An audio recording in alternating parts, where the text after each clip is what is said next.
ശ്രീഹരേ നമ. ശ്രീ ഗുരുവായൂരപ്പ ശരണം.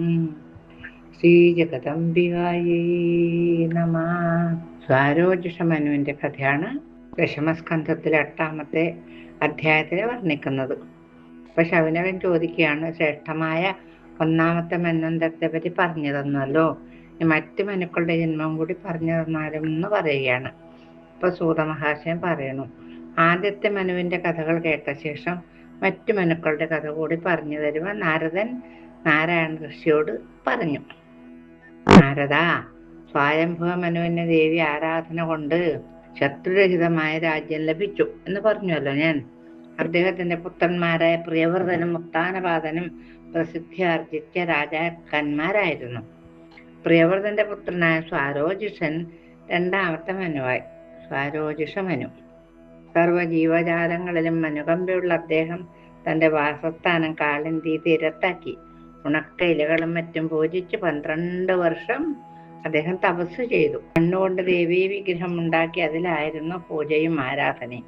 തപസ്സിന്റെ അവസാനത്തിൽ 1000 സൂര്യന്മാരുടെ പ്രഭയോടുകൂടി ദേവി അദ്ദേഹത്തിന് മുമ്പിൽ പ്രത്യക്ഷപ്പെടാതെ നിവർത്തിയിൽ അത്രമാത്രം ഭക്തിയോടും ഒക്കെയുള്ള ആരാധനയായിരുന്നു. സ്വാരോജിഷന്റെ സ്തുതിയിൽ സുപ്രസന്നയായ ദേവി അദ്ദേഹത്തിന് മന്വന്തരത്തോളം കാലം നീണ്ടു നിൽക്കുന്ന രാജ്യാധിപത്യം അനുഗ്രഹിച്ചു കൊടുത്തു.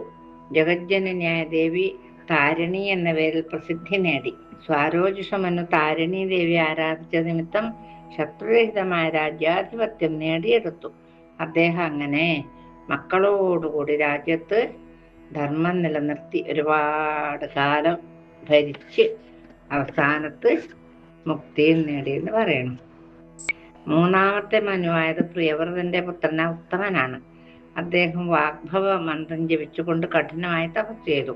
ദിവ്യസ്തോത്രങ്ങളെ കൊണ്ട് ദേവിയെ സ്തുതിച്ച് 3 വർഷക്കാലം തപസ് ചെയ്ത് ദേവിയുടെ അനുഗ്രഹത്തിന് പാത്രമായി. അദ്ദേഹത്തിന് ദീർഘായുസുള്ള പുത്രന്മാരും ശത്രുരഹിതമായ രാജ്യവും ലഭ്യമാക്കി കൊടുത്തു ദേവി. പിന്നല്ല, ദേവിയുടെ കാരുണ്യം കൊണ്ട് എല്ലാ ഭോഗസുഖങ്ങളെയും അനുഭവിച്ചതിന് ശേഷം തന്റെ പൂർവജന്മാർ അനുഷ്ഠിച്ചതുപോലെ തപസ് ചെയ്ത് പരമപദം പ്രാപിക്കുകയും ചെയ്തു. അദ്ദേഹം ഉത്തമൻ എന്ന പേരുള്ള അദ്ദേഹം 4ാമത്തെ മനുവായി തീർന്ന മനുവിന്റെ പുത്രന് താമസനാണ്. താമസമന്വന്തരം നമ്മൾ കേട്ടിട്ടില്ലേ, താമസമന്വന്തരമൊക്കെ. അദ്ദേഹം നർമ്മദാ നദിയുടെ തെക്കേ തീരത്ത് ശരത്കാലത്തിലും വസന്തകാലത്തിലും ദേവിയെ പൂജിച്ചാരാധിച്ചു.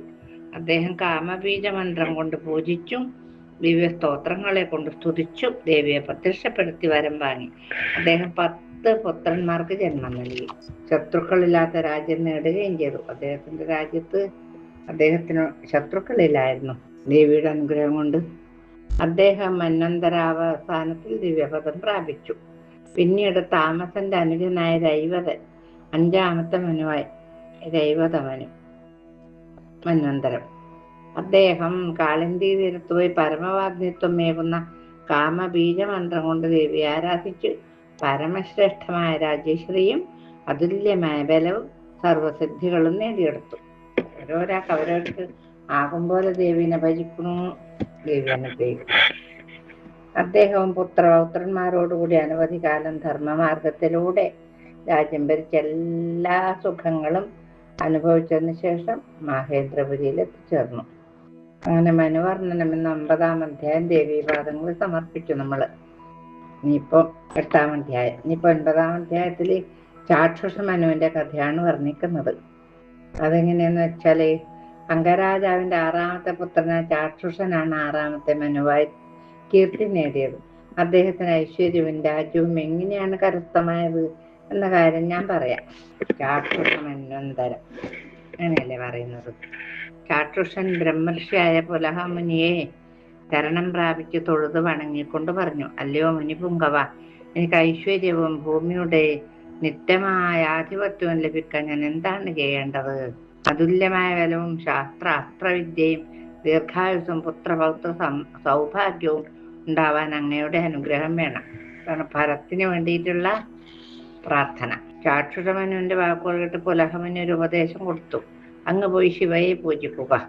ആ ദേവി അനുഗ്രഹിച്ചാൽ അങ്ങക്ക് എല്ലാ സിദ്ധിയും കൈവരുമെന്ന് ഇദ്ദേഹം പറഞ്ഞു. പുലഹ മഹർഷി മുനിശ്രേഷ്ഠ, അങ്ങനെയാണെങ്കിൽ ദേവീ പൂജ ഏതു മട്ടിൽ വേണമെന്നും പറഞ്ഞു തന്നാലും എന്ന് പറഞ്ഞു അദ്ദേഹം. അപ്പൊ മഹർഷി പറഞ്ഞു, അത്യുത്കൃഷ്ടമായ ദേവീ പൂജ എങ്ങനെ വേണമെന്ന് ഞാൻ പറഞ്ഞു തരാം. മഹാസരസ്വതി മന്ത്രം വളരെ വിശേഷപ്പെട്ടതാണ്. 3 നേരവും ആ മന്ത്രം ജപിക്കുകയാണെങ്കിൽ ഭുക്തിയും മുക്തിയും ലഭിക്കും. ഈ ജപം കൊണ്ടാണ് പത്മജൻ സൃഷ്ടികർത്താവായത്. വിഷ്ണുവും മഹേശനും ഈ മന്ത്രം ജപിച്ച് സിദ്ധി വരുത്തിയത് കൊണ്ടാണ് വിശ്വം പരിപാലിക്കുന്നതും സംഹരിക്കുന്നതും. ഈ മന്ത്രത്തിന്റെ ശക്തി കൊണ്ട് തന്നെയാണ് മറ്റ് ദേവന്മാരും നിഗ്രഹാനുഗ്രഹങ്ങൾക്ക് പ്രാപ്തി നേടിയത്. ആ മഹേശ്വരി അങ്ങും ആരാധിച്ചാൽ അങ്ങേക്കും എല്ലാ ഐശ്വര്യങ്ങളും സിദ്ധികളും കൈവരും. പുലഹമുനിയുടെ നിർദ്ദേശപ്രകാരം അംഗപുത്രൻ വിരജായ തീരത്ത് ചെന്ന് തപസ്സാരംഭിച്ചു. ഉണക്കയിലകൾ മാത്രം ഭുജിച്ചാണ് ചാക്ഷുഷൻ തപസ് ആരംഭിച്ചത്. ബീജമന്ത്രം കൊണ്ടാണ് അംഗപുത്രൻ ദേവി ആരാധിച്ചത്. ആദ്യ വർഷത്തിൽ ഇലകൾ മാത്രമായും, 2ാം വർഷത്തിൽ ജലം മാത്രമായും, 3ാം വർഷത്തിൽ വായു മാത്രമായും അദ്ദേഹം 12 വർഷം ആഹാരമില്ലാതെ തൂണുപോലെ നിന്ന് തപസ് ചെയ്തു. ആ മന്ത്രജപം കൊണ്ട് അദ്ദേഹം നിർമ്മല മനസ്കനായി തീർന്നു. ശ്രീദേവിയുടെ ശ്രേഷ്ഠമായ മന്ത്രം ജപിച്ചു കൊണ്ടിരിക്കെ ലോകമാതാവായ ജഗദംബ അത്യധികം തേജസ്സോടുകൂടി ചാക്ഷുഷന്റെ മുമ്പിൽ പ്രത്യക്ഷപ്പെട്ട് ചാക്ഷുഷനോട് പറഞ്ഞു, നിന്റെ തപസ്സുകൊണ്ട് ഞാൻ തൃപ്തയായിരിക്കുന്നു. രാജൻ, അങ്ങക്ക് ഇഷ്ടപ്പെട്ട വരൻ വരിച്ചാലെന്ന് പറഞ്ഞു. അപ്പൊ ചാക്ഷുഷൻ പറഞ്ഞു, അമ്മേ പരാശക്തി, ഞാൻ ആഗ്രഹിക്കുന്നത് എന്താണോ അതെല്ലാവരിലും അന്തര്യാമിയായി സ്ഥിതി ചെയ്യുന്ന അങ്ങയ്ക്ക് അറിയാമായിരിക്കുമല്ലോ. എന്നാലും അവിടുത്തെ ദർശന സൗഭാഗ്യം ലഭിച്ചത് കൊണ്ട് ഞാൻ ചോദിക്കാം. ഉത്തമ രാജാക്കന്മാർ ആഗ്രഹിക്കുന്ന രാജ്യമാണ് ഞാൻ ചോദിക്കാൻ ആഗ്രഹിക്കുന്നത് എന്ന് പറഞ്ഞു. ശ്രീദേവി പറഞ്ഞു, രാജൻ, മന്വന്തര കാലത്തോളം രാജ്യം തന്നിരിക്കുന്നു. ശത്രുരഹിതമായ രാജ്യവും അത്യധികം ഗുണവാന്മാരായ പുത്രന്മാരും അങ്ങയ്ക്കുണ്ടാകും. അവസാനം മോക്ഷത്തെയും പ്രാപിക്കാൻ സാധിക്കും. ഈ വരവും നൽകി ദേവി പെട്ടെന്ന് അപ്രത്യക്ഷയായി. ഇനിയും ചോദിച്ചുകൊണ്ട് കണ്ടെന്ന് വെച്ചിട്ട് ദേവീ പ്രസാദം കൊണ്ട് ചാക്ഷുഷൻ 6ാമത്തെ മനുവായി.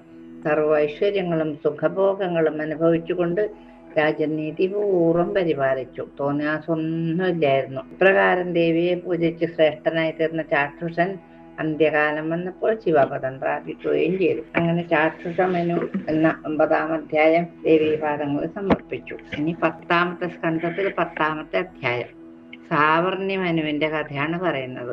വ്യോസ്വാന്റെ മകനായ ശ്രാദ്ധദേവനാണ് 7ാമത്തെ മനുവായത്. അദ്ദേഹത്തിന് ദേവിയെ പ്രസാദം കൊണ്ട് മന്വന്തരാധീശത്വം ലഭിച്ചു. 8ാമത്തെ മനുവായത് സാവർണിയാണ്. മുജ്ജന്മത്തിൽ ദേവിയെ ആരാധിച്ചത് കാരണം അദ്ദേഹവും സർവരാലും പൂജിതനായി. അദ്ദേഹം മഹാപരാക്രമിയും ദേവീഭക്തനുമായിരുന്നു.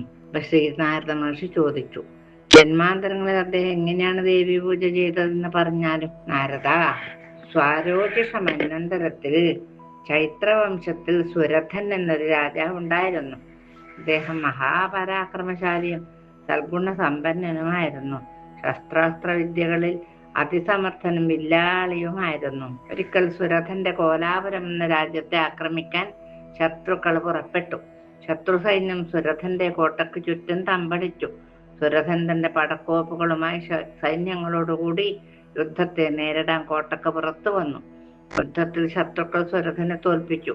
അദ്ദേഹത്തിന്റെ മന്ത്രിമാരും കൂറുമാറി. അതങ്ങനെയാണല്ലോ. ഭണ്ഡാരം കവർന്ന് അദ്ദേഹത്തെ നാട്ടിപ്പുറത്താക്കി. എന്താണ് കഥ നോക്കിയേ. ഇത്രയും കാലം തിന്ന ചോറിന് നന്ദിയില്ലാതെ മന്ത്രിമാര്. ഇതിൽ ദുഃഖിതനായ അദ്ദേഹം നായാട്ടൻ എന്ന ഭാവത്തിൽ ഒറ്റക്ക് കുതിരപ്പുറത്ത് കയറി രാജ്യം വിട്ടു. സുരഥൻ ഭ്രാന്തനെ പോലെ അലഞ്ഞു തിരിഞ്ഞ് വിജനമായ ഒരു വനത്തിലെത്തി. കാട്ടിലെത്തിരാൻ ഇദ്ദേഹത്തിന് വഴിയറിയുന്നേയില്ല. അങ്ങനെ ചുറ്റിത്തിരിഞ്ഞ് നടക്കുമ്പോൾ ഒരു ആശ്രമം കാണാനിടയായി.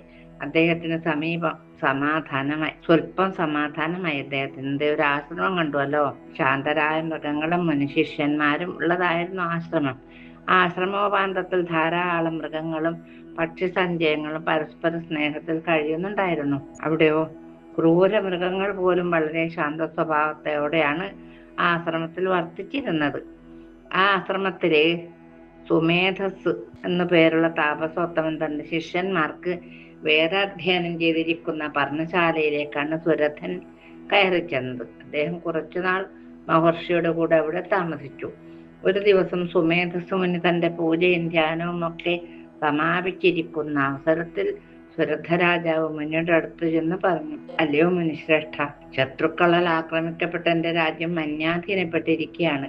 എങ്കിലും അവയിലുള്ള മമത എന്നിൽ വർദ്ധിച്ചു വരികയാണ്. ഞാൻ എന്ത് ചെയ്യണം? എന്റെ മനസ്സിന് അതെ മമതാബോധം ഉണ്ടായിക്കൂടാന്ന് പറഞ്ഞാലും അതില്ലാതിരിക്കുന്നില്ല.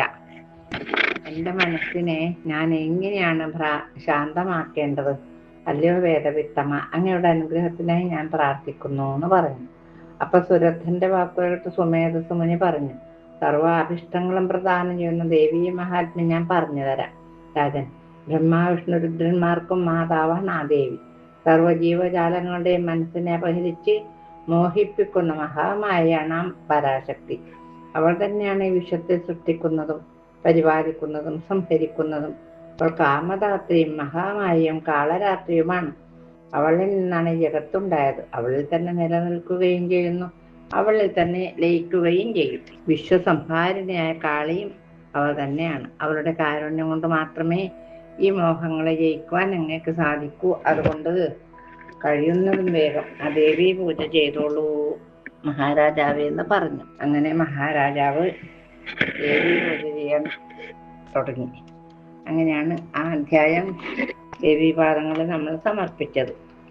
ഇനി നമുക്ക് മഹാകാളി ചരിതം എന്ന പ്രകരണം നാളെ പറയാം. കായേന വാചാ മനസേന്ദ്രിയർവാ ബുദ്ധ്യാത്മനാ വാ പ്രകൃതി സ്വഭാവാത് കരോമി യദ്ദിൽ സകലം പരസ്മൈ നാരായണായേതി സമർപ്പയാമി.